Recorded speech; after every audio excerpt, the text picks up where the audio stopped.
Hello everyone, this is Shivangi और आज हम लोग कंप्यूटर प्रोग्रामिंग थ्रू सी इस सब्जेक्ट को स्टार्ट करेंगे।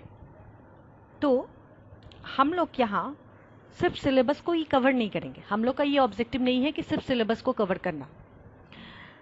जो हम लोगों के कंपटीशन एग्ज़ाम और इंटरव्यू, क्योंकि ये सी क्या है, एक बेसिक लैंग्वेज है, तो कंपटीशन एग्ज़ाम और जितने भी इंटरव्यू होते हैं किसी भी कंपनी के लिए, वहाँ पे क्या होते हैं, सी से बहुत क्वेश्चंस पूछे जाते हैं। तो वो किस तरह के क्वेश्चंस को पूछते हैं, वो सारी चीज़ें को हम लोग क्या करेंगे, कवर अप करते चलेंगे। ठीक है, तो ये बातें मैं क्लियर कर दूं कि ये जो सी लैंग्वेज है, ये सिर्फ और सिर्फ कंप्यूटर साइंस के लिए ही ज़रूरत नहीं है। ये जितने भी डिपार्टमेंट है, इलेक्ट्रॉनिक्स, इलेक्ट्रिकल और एक्सेट्रा, जितने भी डिपार्टमेंट हैं, ये सब के लिए, सबको इंटरव्यू में इस सी से क्वेश्चन बहुत पूछे जाते हैं। तो इसके लिए हम लोगों को क्या करना होगा, बेसिक से स्टार्ट करना होगा। हर एक कंसेप्ट को क्लियर करना पड़ेगा कि सी का क्या इंपॉर्टेंस है, क्यों आया। तो ये सब चीज़ें को पहले उसकी इंट्रोडक्शंस को देखेंगे, हिस्ट्री को देखेंगे, इसका क्या ऑब्जेक्टिव है सी का आने का, वो देखते हुए हम लोग प्रोग्रामिंग की तरफ बढ़ेंगे। ठीक है, तो हम लोग यहाँ क्या करेंगे, जितनी भी फंडामेंटल चीज़ें हैं वो सब चीज़ों को हम लोग यहाँ पे पढ़ेंगे। ठीक है, तो आइए देखते हैं आज के लेक्चर में हम लोग क्या क्या पढ़ेंगे। आज हम लोगों का ऑब्जेक्टिव क्या है इस क्लास को अटेंड करने का। तो आज के लेक्चर में हम लोग 2 पॉइंट पढ़ेंगे, हिस्ट्री और क्या है, introduction of C language. Why C is so important, C क्यों इतना ज़रूरत है, और हिस्ट्री, इतिहास, कहाँ से इसकी उत्पत्ति हुई है, कहाँ से ये आया है, ये क्यों आया है। तो ये 2 पॉइंट को हम लोग पढ़ेंगे। तो स्टार्ट करते हैं। तो अभी तक आप लोगों ने कंप्यूटर फंडामेंटल पढ़ा है।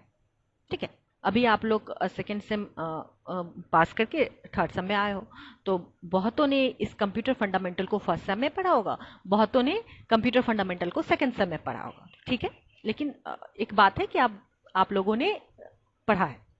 तो कंप्यूटर फंडामेंटल पढ़ने से हम लोगों का क्या क्या पॉइंट्स क्लियर हुआ है कि कंप्यूटर फंडामेंटल से हम लोगों के इतने पॉइंट्स क्लियर हुए हैं। क्या क्या, इनपुट डिवाइस क्या है, आउटपुट डिवाइस क्या है, प्रोसेसिंग कैसे होता है, मेमोरी कितने तरीके का होता है, और जितनी भी बेसिक थिंग्स है हम लोग कहाँ से पढ़ के आए हैं, कंप्यूटर फंडामेंटल से इतनी चीज़ें हम लोग सीखे हैं कि कंप्यूटर इनपुट डिवाइस क्या है। इनपुट डिवाइस ऐसी चीज़ें जहाँ से हम लोग इनपुट लेते हैं, आउटपुट डिवाइस जो हम लोग रिजल्ट होकर आते हैं, और प्रोसेसिंग कैसे सीपीयू करता है। ठीक है, मेमोरी कितने तरीके का होता है, और जितने भी बेसिक थिंग्स है, इंटरनेट क्या है, ब्राउजर्स क्या है, आप लोग यहाँ से पढ़ के आप लोग अब नेक्स्ट सेम में आए हो। तो ये जो कंप्यूटर फंडामेंटल पढ़े हैं उससे एक चीज़ हम लोगों को क्लियर हुआ है कि कंप्यूटर क्या है, सिर्फ और सिर्फ बाइनरी लैंग्वेज को समझता है। ठीक है, बाइनरी मतलब 0 और 1। ठीक है, बाइनरी लैंग्वेज को ही क्या बोलते हैं, मशीन लैंग्वेज भी बोलते हैं। तो कंप्यूटर क्या होता है, बाइनरी लैंग्वेज के आधार पर प्रोसेसिंग करता है।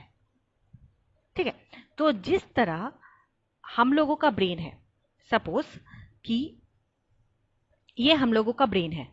ठीक है, हम लोगों के ब्रेन में बचपन से ही ये डेटा डाला हुआ है। जितने डेटा हम लोगों के ब्रेन में डाला हुआ है उसी चीज़ों को हम लोग समझते हैं, उसी चीज़ों को हम लोग इंटरप्रेट करते हैं। जैसे हम लोगों को बचपन से ही डाला हुआ है A for apple, B for ball, C for cat, जो भी है, और भी जितने हम लोग पढ़ते गए हैं वो हम लोगों की ब्रेन में डेटा के रूप में हम लोगों की ब्रेन में सेव किया हुआ है। ठीक है, तो उसी तरह ब्रेन में जो चीज़ें हैं, जैसे ए फॉर एप्पल, ये हम लोगों के ब्रेन में है। तो हम लोग क्या करते हैं, जैसे ही एप्पल सुनते हैं हम लोग इसको झट से पकड़ लेते हैं। क्यों, क्योंकि हम लोग अपने ब्रेन में ये पता लगा लेते हैं हाँ ए फॉर एप्पल है। अब यही जो हम लोग ए फॉर एप्पल कंप्यूटर को देंगे, कंप्यूटर को जैसे ही ये ए फॉर एप्पल देंगे, कंप्यूटर क्या करेगा, इस एप्पल से उसको कुछ नहीं पता है। कंप्यूटर क्या करेगा, अपने मेमोरी में सर्च करेगा, हाँ एप्पल है, एप्पल है। कंप्यूटर के मेमोरी में वो एप्पल नहीं दिखेगा। क्यों, क्योंकि कंप्यूटर के मेमोरी में 0 1 1 0 करके डेटा स्टोर है। तो कंप्यूटर जैसे ही इस एप्पल को देखेगा तो उस एप्पल को वो क्या करेगा, अपने लैंग्वेज में ट्रांसलेट करेगा। तो क्या करेगा, एप्पल को वो 10 10 10 में ट्रांसलेट करेगा, तब उसको समझ आएगा कि हाँ भाई ह्यूमन जो है, इंसान मुझे एप्पल अपने लैंग्वेज में वो समझाना चाहता है, तो क्या होगा कि हम और कंप्यूटर दोनों एक जैसे हैं। हम लोगों के ब्रेन में डेटा स्टोर है तो कंप्यूटर के भी ब्रेन में स्टोर है, लेकिन हम लोग के ब्रेन में हम लोगों को जो सिखाया गया है वो हम लोगों के ब्रेन में है, और कंप्यूटर क्या किया गया है, उसके लैंग्वेज जो कंप्यूटर समझता है अपने लैंग्वेज में, उस तरह के डेटा उसके ब्रेन में स्टोर है, उसके मेमोरी में स्टोर है। क्लियर है? तो कंप्यूटर क्या करता है, हम लोगों को एक चीज समझ में आया, कंप्यूटर क्या करता है, बाइनरी लैंग्वेज को लेता है। ठीक है, तो आप कंप्यूटर बाइनरी लैंग्वेज समझता है, तो कंप्यूटर के पास जो होते हैं वो टोटल कितने लैंग्वेज हैं, कंप्यूटर कितने लैंग्वेजेस हैं, तो हम लोग अब नेक्स्ट देखते हैं। ठीक है, तो यहाँ पे देखते हैं कि कंप्यूटर के 3 लैंग्वेज हैं। ठीक है, कौन कौन से, low level language, middle level language और हाई लेवल लैंग्वेज। तो एक चीज हम लोगों के ब्रेन में आएगा कि जब कंप्यूटर बाइनरी लैंग्वेज ही समझता है, तो ये बाकी चीज़ें जो हम लोग पढ़ते हैं, सी, सी प्लस प्लस, जावा, ये सब चीज़ों की क्यों ज़रूरत पड़ गई। ये सब चीज़ें जब वो बाइनरी समझता है तो हम लोग उसको बाइनरी में ही समझाएं। तो ये सी प्लस प्लस, ये जावा सब समझने की क्या ज़रूरत है, पढ़ने की क्या ज़रूरत है। तो यहाँ पे मैं एक चीज़ बता दूँ कि ह्यूमन ह्यूमन भी अपने समझ के, ये क्या है, यहाँ जो दो लेवल लैंग्वेज है, जो मिडिल और हाई लेवल, ये क्या है, ह्यूमन के कंसर्न के हिसाब से है। ह्यूमन किस तरह इस भाषा को समझते हैं उसके हिसाब से है। जैसे कि हम लोगों के पास डिफरेंट लैंग्वेज है, कौन कौन से, भोजपुरी है, हिंदी है, इंग्लिश है, बिहार में ही इतने सारे लैंग्वेजेस हैं, बंगाली है, पंजाबी है, तो ये हम लोगों के पास क्या है, डिफरेंट डिफरेंट लैंग्वेजेस हैं। तो हम लोग इंसान क्या करते हैं, हम लोग को अपने समझ में जो लैंग्वेज सुटेबल लगता है उस लैंग्वेज को चूज कर लेते हैं। जैसे अभी हम लोगों को एक दूसरे से समझने के लिए एक क्या है, कॉमन लैंग्वेज बना हुआ हिंदी, क्योंकि बहुत लोग बिहार में भी डिफरेंट डिफरेंट लैंग्वेज बोलते हैं, कोई मगही बोलते हैं, कोई मैथिली बोलते हैं, कोई भोजपुरी बोलते हैं। ठीक है, तो इतने सारे जो भाषा हैं, तो सब क्या होता है, अपने हिसाब से कंसर्न जो उनको कंफर्ट लगता है, अपने कंफर्ट जोन के हिसाब से अपना अपना लैंग्वेज का चूज कर लेते हैं। अब मशीन क्या है, मशीन को ना तो भोजपुरी पता है, ना तो मैथिली पता है, ना मगही पता है, ना हिंदी पता है, ना इंग्लिश पता है। तो जब इंसान अपनी भाषा को मशीन को समझाते हैं, तो मशीन और इंसान के बीच में एक ट्रांसलेटर होता है। अब हम लोग क्या करेंगे, इस ट्रांसलेटर को समझेंगे कि ये कौन सा ट्रांसलेटर है जो इंसान के भाषा को मशीन लैंग्वेज में चेंज कर देता है और मशीन के भाषा को इंसान के लैंग्वेज में चेंज कर देता है। तो हम लोग आगे इसी को अध्ययन करेंगे कि किस तरह हम लोग का भाषा मशीन को समझ में आ जाता है और मशीन का भाषा हम लोग को समझ में आ जाता है। तो यहाँ से हम लोगों को क्या क्या चीज़ क्लियर हुआ कि लो लेवल लैंग्वेज क्या है, मशीन का लेवल, जो कि क्या है, बाइनरी लैंग्वेज है, 0 1। तो ये जो 0 1 है, ये है तो मशीन का लैंग्वेज, लेकिन इंसान को इस भाषा के बारे में उतना समझ नहीं है, बहुत डिफिकल्ट है। तो इंसान को समझने के लिए दो लैंग्वेज बनाया गया, कौन कौन सा, मिडिल और हाई। ठीक है, तो मिडिल लेवल लैंग्वेज को क्या बोलते हैं, यहाँ पे असेंबली लैंग्वेज भी बोलते हैं, ये भी ह्यूमन के लिए है, लेकिन ये क्या था, ह्यूमन को थोड़ा टफ लगता था। जैसे क्या होता है कि बहुत सारे बच्चे हैं या फिर बहुत लोग जो होते हैं, उनको इंग्लिश में बात करना थोड़ा टफ लगता है, तो वो लोग क्या करते हैं, वो थोड़ा भागते हैं कि नहीं, हम इंग्लिश में बात नहीं करेंगे, जहाँ पे इंग्लिश होता है वहाँ पे वो सकुचा जाते हैं कि हम कैसे अपनी बातों को रखेंगे। बहुत लोगों के साथ होता है, जिनको इंग्लिश बोलने भी आती है उनके साथ भी होती है ये प्रॉब्लम। ठीक है, क्योंकि जिस भाषा में वो कंफर्टेबल फील करते हैं, वो सोचते हैं जहाँ पे ये होगा वहाँ पे तो हम अच्छा से कर देंगे, रगड़ देंगे। अरे हम जहाँ पे हिंदी होगा वहाँ तो हम रगड़ देंगे, बोलते हैं ना जहाँ। तो वो लोग क्या होता है, इंग्लिश समझ में तो आती है लेकिन वो थोड़ा भागते हैं क्योंकि टफ है, वहाँ पे वो अपनी जो सोच है उसको खुल के नहीं बता सकते हैं। तो उसी तरह मिडिल लेवल लैंग्वेज क्या है, ये भी इंसान के लिए था, इंसान के लिए ही है, लेकिन ये क्या है, थोड़ा इंसान को इस भाषा को समझने में थोड़ा डिफ़िकल्टी फील होती है, क्योंकि इस मिडिल लेवल लैंग्वेज में पूरे इंस्ट्रक्शंस दिए जाते हैं। जैसे कि अगर आपको 2 नंबर को जोड़ना है तो आपको बताना पड़ेगा मशीन को ऐड ऐड, बहुत सारे सिंटेक्स होते हैं इस मिडिल लैंग्वेज, इसको भी हम लोग 1 बाय 1 पढ़ेंगे। तो अभी हम लोगों का एक ऑब्जेक्टिव है कि सी लैंग्वेज की कहाँ से खोज हुई, ये क्यों आया है, तो हम लोग को ये देखना है। तो नेक्स्ट क्लास में हम लोग इस सब चीज़ों को भी डिटेल से पढ़ेंगे। ठीक है, तो मिडिल लेवल लैंग्वेज क्या था, ये भी इंसान के समझ के लिए था, लेकिन इंसान को थोड़ी समझने में डिफ़िकल्टी होती थी। और एक लेवल लैंग्वेज आया जो कि क्या था, हाई लेवल लैंग्वेज। इसमें क्या है, डिफरेंट डिफरेंट लैंग्वेजेस है। देखो कौन कौन सा है, कोबोल, फॉर्टेन, बेसिक, सी, सी प्लस प्लस, जावा। ये डिफरेंट, ये सब जो है डिफरेंट प्रोग्रामिंग लैंग्वेज जो है, ये क्या था, ह्यूमन इसमें कंफर्टेबल हो गया, हाँ भाई इसमें हम कर सकते हैं, मुझे ये लेवल लैंग्वेज दे दो, इस लैंग्वेज में हम कंफर्टेबल है, हम लोग अच्छे से प्रोग्रामिंग कर सकते हैं, हम लोग अपनी बातों को अच्छे से बता सकते हैं। तो क्या हो गया, ह्यूमन के लिए भी अपनी बातें रखने के लिए हो गया, और इस ह्यूमन की बातों को भी एक ट्रांसलेटर होता है जो कि वहाँ से ट्रांसलेट करके मशीन को दे देता है, तो मशीन भी अपने लेवल लैंग्वेज में चेंज कर देता है। ठीक है, तो यहाँ पे ये सब कुछ सॉर्ट आउट हो गया कि ह्यूमन भी अपना भाषा बोल सकता है, मशीन भी अपना भाषा बोल सकता है। ठीक है, तो मैं एक एग्जाम्पल लेती हूँ जिससे क्लियर हो जाएगा। जैसे कि दो देश है, सपोज हम लोग क्या है, इंडियन है, और कंप्यूटर क्या है, चाइनीज़ है। तो हम लोगों को ना तो चाइनीज़ समझ में आती है, और चाइनीज़ वालों को ना तो हम लोगों का हिंदी भाषा समझ में आता है। तो क्या होता है, हिंदी और चाइनीज़ की भाषा को समझाने के लिए बीच में क्या होता है, एक ट्रांसलेटर होता है। जो ट्रांसलेटर होता है उसको दोनों भाषा का नॉलेज होता है, उसको हिंदी भी पता होता है, उसको चाइनीज़ भी पता होता है। तो जब उसको इंडियन लोगों को समझाना होता है तो वो क्या करता है, चाइनीज़ भाषा को हिंदी में कन्वर्ट कर देता है। जब उसको चाइनीज़ को समझाना होता है तो वो क्या करता है, हिंदी भाषा को चाइनीज़ में चेंज कर देता है। तो यहाँ पे भी कंप्यूटर क्या, हम मैंने बोला वो चाइनीज़ है, हम लोग यहाँ क्या है, हाई लेवल लैंग्वेज इंडियन है। ठीक है, तो उसको हिंदी भाषा समझ में आता है, चाइनीज़ को चाइनीज़ समझ में आता है। तो क्या होता है कि आखिर क्यों ऐसा जरूरत पड़ गया ट्रांसलेट करने का। तो ट्रांसलेट इसलिए करने की ज़रूरत पड़ गई क्योंकि इंसान ही जो होता है वो क्या करता है, कंप्यूटर को ट्रेन करता है, इंसान ही कंप्यूटर को डेटा डालता है। आप जिस तरह कंप्यूटर से काम करवाओगे कंप्यूटर उसी तरह काम करेगा।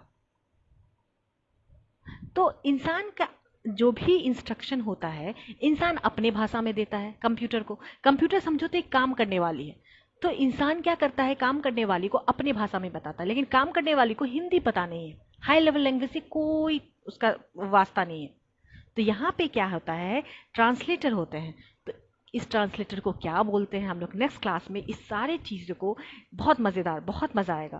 तो किस तरह हम लोग लो लैंग्वेज को हाई लेवल लैंग्वेज में चेंज करते हैं, किस तरह हाई लेवल को लो लेवल लैंग्वेज में चेंज करते हैं, कैसे मिडिल लेवल को लो लेवल में चेंज करते हैं, तो ये सब चीज़ें यहाँ पे ट्रांसलेटर होता है। तो ये चीज़ें पढ़ने में बहुत मज़ा आएगा। ठीक है, तो आई होप कि आप लोगों को ये कंप्यूटर लैंग्वेज समझ में आया होगा।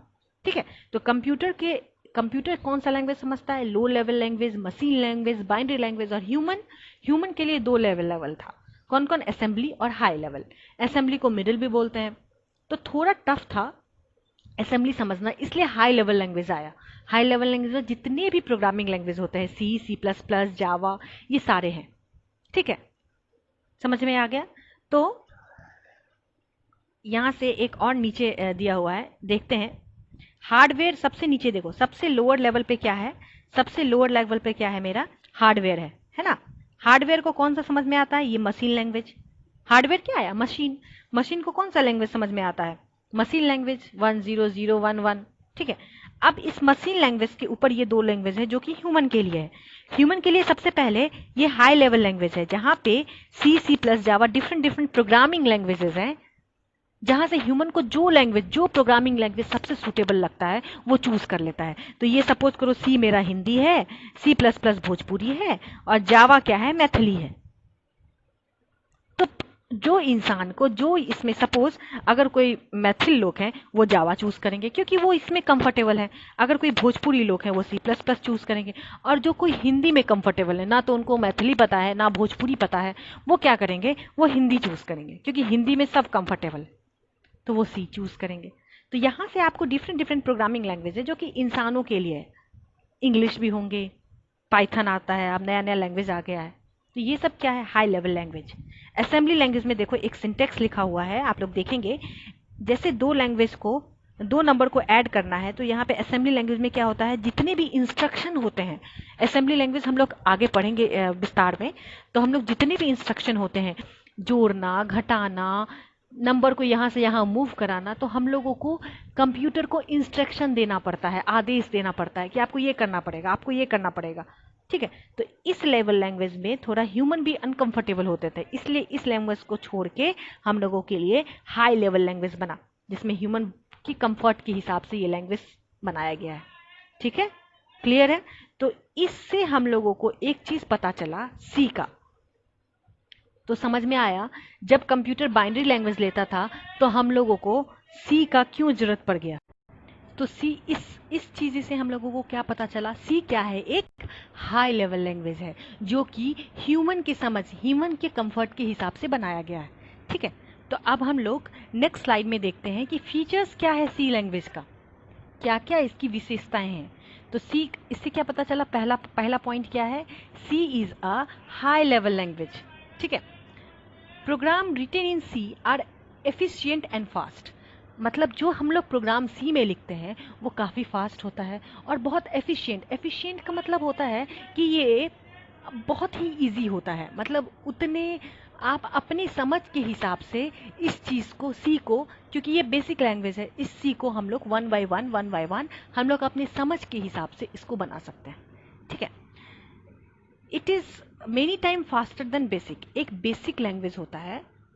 ठीक है, बेसिक वो सिंपल बेसिक नहीं, मतलब ये बेसिक लैंग्वेज नहीं, ये एक बेसिक, जैसे सी लैंग्वेज नाम है उसी तरह बेसिक लैंग्वेज नाम है, तो ये एक बेसिक लैंग्वेज है, उससे क्या है, बहुत फास्टर है। ठीक है, उसके बाद ये क्या है, एक चीज आप लोग ध्यान दोगे, यहाँ पे ये वर्ड यूज हुआ है, C is highly portable. Portable का मतलब क्या होता है, पोर्टेबल मतलब ऐसा चीज जो एक स्थान से दूसरे स्थान पर इजीली ले जा सकते हैं। जैसे क्या है कि हम लोग लैपटॉप को क्या बोलते हैं, पोर्टेबल कंप्यूटर। क्यों? क्योंकि ये जो पहले जो क्या आता था, जो डेस्कटॉप आता था, उसको हम लोग, अगर हम लोगों को यहाँ से दिल्ली जाना है तो हम लोग डेस्कटॉप को उठा के, पूरा सीपीयू उठा के नहीं ले जाते हैं हम लोग। क्या लैपटॉप, इसके लिए क्या आया, पोर्टेबल कंप्यूटर आ गया, क्या, लैपटॉप, जिसको हम लोग इजीली यहाँ से यहाँ कैरी कर सकते हैं, जहाँ भी हम लोग जाएंगे कैरी कर सकते हैं। तो पोर्टेबल का मतलब होता है इजीली एक जगह से दूसरे जगह पे हम लोग को ले जाना।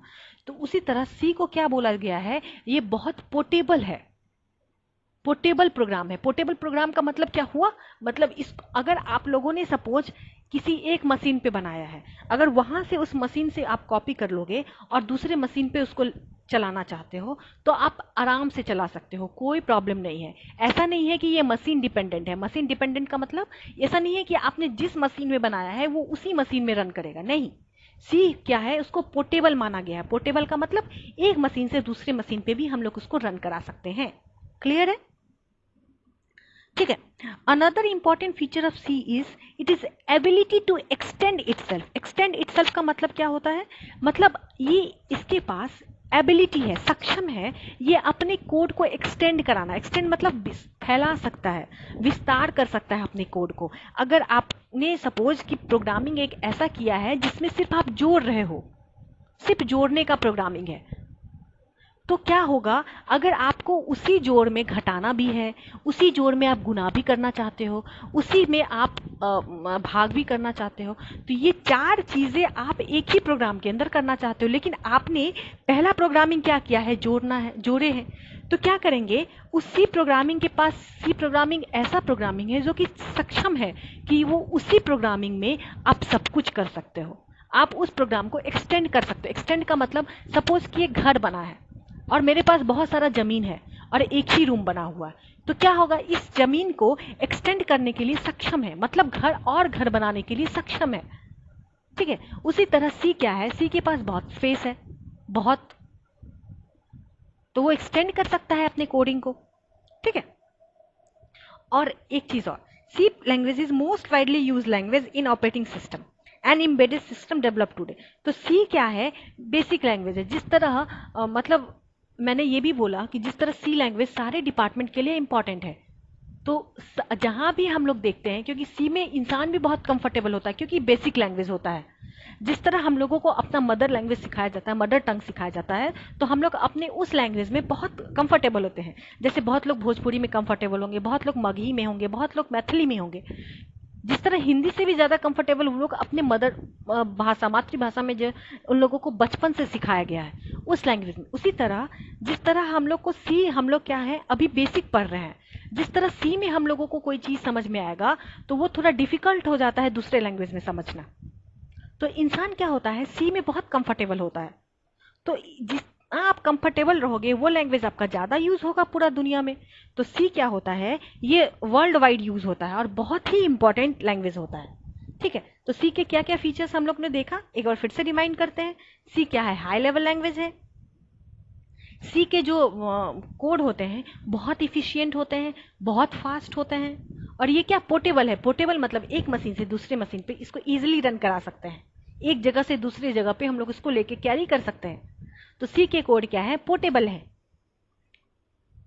और इसके पास क्या है, सी के पास अपने प्रोग्राम को एक्सटेंड करने का एबिलिटी है। मतलब अपने प्रोग्राम को, ये अपने सी लैंग्वेज जो होता है वो प्रोग्राम को अपना विस्तार करने के लिए सक्षम है। ठीक है, और सी क्या है, बहुत ही वाइडली यूज होता है ऑल ओवर द वर्ल्ड। तो ये मेरा फीचर्स है। तो अभी तक हम लोगों ने क्या क्या देखा कि सी का कंप्यूटर अगर बाइनरी लैंग्वेज लेता था तो सी का जरूरत क्या पड़ गया। सी का जरूरत क्यों पड़ा, क्योंकि ह्यूमन को भी समझने के लिए कोई लैंग्वेज की जरूरत पड़ती है, तो इसलिए हाई लेवल लैंग्वेज आया जो कि सी है। उसके बाद हम लोगों ने सी के कुछ फीचर्स को देखे।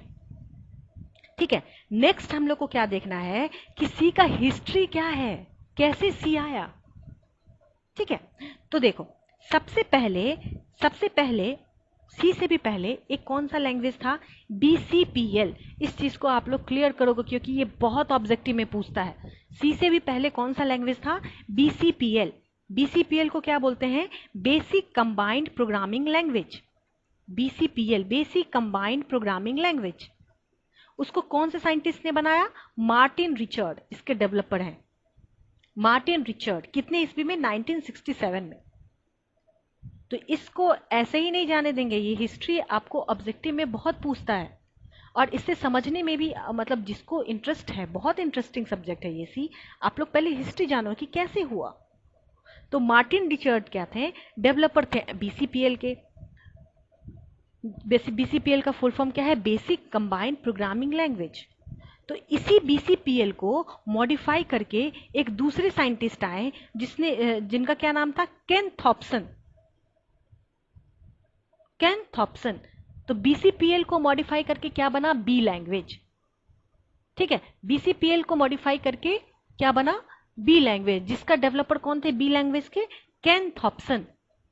कितने में आया, 1970 में। तो पहला कौन सा लैंग्वेज था, BCPL, जिसको किसने बनाया था, मार्टिन रिचर्ड ने। कितने ईस्वी में, 1967 में। उसके बाद आया कौन सा लैंग्वेज, बी लैंग्वेज, जिसको किसने बनाया, केन थॉम्पसन ने बनाया। कितने ईस्वी में, 1970 में। और जो केन थॉम्पसन है वो जो एक ऑपरेटिंग सिस्टम होता है, आप लोग इसको कंप्यूटर फंडामेंटल में भी ऑपरेटिंग सिस्टम पढ़े होंगे, थोड़ा सा पढ़े। उसका मॉडिफाई सब्जेक्ट भी आप लोगों को इस सब में है, कंप्यूटर साइंस वाले को मॉडिफाई सब्जेक्ट ऑपरेटिंग सिस्टम इस सब्जेक्ट में है। तो जिस तरह आप लोग ने कंप्यूटर फंडामेंटल में ऑपरेटिंग सिस्टम पढ़े थे, उसी तरह आप यहाँ पे ऑपरेटिंग सिस्टम किस तरह काम करता है आप लोग यहाँ देखोगे। तो एक ऑपरेटिंग सिस्टम कौन सा है, यूनिक्स ऑपरेटिंग सिस्टम, जिसको किसने बनाया था, केन थॉम्पसन ने। कितने ईस्वी में, 1970 में। ठीक है, अब क्या हुआ, BCPL से आया बी, अब बी से आया सी। तो सी के असली प्रोग्रामर कौन है, असली डेवलपर कौन है, डेनिस रिची। आप लोग देख रहे होगे स्क्रीन के ऊपर, इस साइंटिस्ट ने क्या किया, सी का डेवलप किया। तो क्या है देखते हैं, C programming language was developed in 1972। इसको ध्यान रखेंगे हम लोग, 1972 में हम लोगों को सी लैंग्वेज मिला। 1967 में क्या मिला था, BCPL। 1970 में हम लोगों को बी लैंग्वेज मिला और 1972 में क्या आया, सी लैंग्वेज, जिसको हम किसने बनाया, डेनिस रिची में। कहाँ पे, bell laboratory of AT&T। AT&T को क्या बोलते हैं, अमेरिकन टेलीफोन एंड टेलीग्राफ, जो कि कहाँ पे लोकेटेड है, USA में। तो ये क्वेश्चन पूछता है कि सी का कब डेवलप हुआ, सी कब डेवलप हुआ, 1970 में। यहाँ से हम लोगों को तीन चीज समझ में आया। पहला, 1972 में क्या हुआ, सी का डेवलपमेंट हुआ। किसने डेवलप किया, डेनिस रिची ने। डेनिस रिची ने और कहाँ पे ये डेवलप हुआ? बेल लेबोरेटरी में। ये ध्यान रखेंगे, बेल लेबोरेटरी। ठीक है, ये 3 चीजें इस क्वेश्चन से पूछता है। अब सी को क्यों आविष्कार करने की क्या जरूरत पड़ गई? जब बीसीपीएल था, बी था, तो पुरानी चीजों में कुछ ना कुछ गड़बड़ी आ रही थी। उस चीजों को क्लियर करते हुए क्या आया? सी लैंग्वेज आया। ठीक है, तो जो प्रीवियस जितने भी लैंग्वेज उसमें जो प्रॉब्लम था उसको क्लियर करने के लिए क्या आया? यहाँ पे सी लैंग्वेज आया। तो डेनिस रिची को ही फाउंडर ऑफ सी लैंग्वेज बोलते हैं, तो इस चीज को ध्यान रखेंगे। तो इस क्लास में हम लोगों का जो ऑब्जेक्टिव था, हम लोगों ने शायद उसको क्लियर किया। आई होप कि आप लोगों को ये चीज समझ में आई होगी कि सी लैंग्वेज का क्या जरूरत पड़ गया, कि इसका उत्पत्ति कहाँ से हुई, कहाँ से सी लैंग्वेज आया, हिस्ट्री क्या है। अब हम लोग नेक्स्ट क्लास में क्या देखेंगे कि किस तरह कौन सा ट्रांसलेटर वर्क किया, कि लो लैंग्वेज को हाई लैंग्वेज में चेंज किया, हाई को लो में चेंज किया। तो ये क्या है? बहुत ही इंपॉर्टेंट और बहुत ही इंटरेस्टिंग टॉपिक है। और आप लोग अभी 5-10 क्लास इसको अच्छे से क्लियर करोगे ना, तो मैं दावे के साथ कहती हूँ आप लोगों को कोई भी प्रोग्रामिंग करने में कोई प्रॉब्लम नहीं होगी। और ये जो 5-10 क्लास है बहुत इंपॉर्टेंट है। क्यों? क्योंकि इसमें सारी बेसिक चीज़ें हैं। क्योंकि जिस तरह आप लोग आगे बढ़ते जाओगे तो आप लोग खुद अगर आप लोग का बेसिक क्लियर नहीं रहेगा तो खुद कंफ्यूज रहोगे कि ये चीज़ें कैसे कंप्यूटर समझता है, ये हम जो कर रहे हैं वो कंप्यूटर कैसे जानता है, ये कंप्यूटर इस कोड को कैसे इसमें चेंज कर दिया, ये कोड कहाँ कैसे चेंज हो गया। तो ये जो 5 क्लासेस होंगी इंट्रोडक्शन के, ये बहुत ही इंपॉर्टेंट होंगे। तो आप लोग इसको एकदम ध्यान से पढ़ोगे, क्योंकि ये पूरा बेसिक यहीं से कंसेप्ट क्लियर होता है। तो इसको लेट गो नहीं करोगे कि अरे कोई बात नहीं, अभी तो इंट्रोडक्शन स्टार्ट हुआ है, अभी तो बेसिक प्रोग्रामिंग नहीं स्टार्ट हुआ। नहीं, प्रोग्रामिंग करने से पहले आप लोगों को ये चीज़ जानना होगा कि ये सी प्रोग्रामिंग आया कहाँ से, सी प्रोग्रामिंग का क्या ज़रूरत है कंप्यूटर के लिए, इसका हिस्ट्री क्या है, ये हम लोग जाने। ठीक है, अगर आप लोगों को अभी तक जो भी कुछ प्रॉब्लम हुआ है, आप लोग क्वेश्चन इरेज करो। क्वेश्चन रेज नहीं करोगे तो मुझे समझ नहीं आएगा कि आपको क्या प्रॉब्लम है, क्या प्रॉब्लम नहीं है। ठीक है, तो नेक्स्ट क्लास में हम लोग क्या देखेंगे कि ये, और हाँ, ये स्क्रीन के ऊपर आप लोगों को सिलेबस दिख रहा होगा। ठीक है, तो हम लोगों को कितना टोटल यूनिट कितना पढ़ना है? टोटल 8 यूनिट है। ठीक है, तो हम लोगों को सबसे पहले प्रोग्रामिंग का इंट्रोडक्शन है। प्रोग्रामिंग क्या है, कैसे लैंग्वेजेस आया, जैसे हम लोग देखो यहाँ पे प्रोग्रामिंग लैंग्वेजेस हम लोगों ने आज देखा है किस तरह कम। अब हम लोग इसी तरह देखते जाएंगे, 1 बाय 1 करके हर एक यूनिट को कवर करेंगे कि किस तरह हम लोगों का यूनिट कवर होगा और कौन सा यूनिट बहुत इंपॉर्टेंट है हम लोग देखेंगे। तो हम लोग देखते हैं कि ये जो फर्स्ट यूनिट है इसमें इंट्रोडक्शन है, प्रोग्रामिंग का इंट्रोडक्शन है, और ये जो थर्ड यूनिट है इसमें क्या है? सी लैंग्वेज का इंट्रोडक्शन है। तो ये जो 2 यूनिट है इसमें इंट्रोडक्शन है, तो ये 2 यूनिट बहुत ही इंपॉर्टेंट है। और सेकेंड यूनिट में आपका कुछ थोड़ा बहुत प्रोग्रामिंग से रूबरू कराया है, तो आप लोग यहाँ पे सेकेंड यूनिट में प्रोग्रामिंग भी देखोगे। ठीक है, तो अब यहाँ पे एक टर्म और यूज हुआ है, एल्गोरिदम क्या है। तो हम लोग 1 बाय 1 हर एक बेसिक चीज़ों को पहले कवर करेंगे कि प्रोग्रामिंग क्या है, एल्गोरिदम क्या है, सी लैंग्वेज क्या है। ठीक है, उसके बाद धीरे धीरे करके ये 8 यूनिट तक आप लोग साथ दोगे तो हम लोग जरूर करेंगे और जरूर समझ में आएगा। ठीक है, कोई भी प्रॉब्लम हो, कोई भी डाउट हो, आप लोग क्वेश्चन रेज करो जिससे मुझे भी समझ में आए कि आप लोग को समझ में आया है। ठीक है, थैंक यू फॉर वॉचिंग।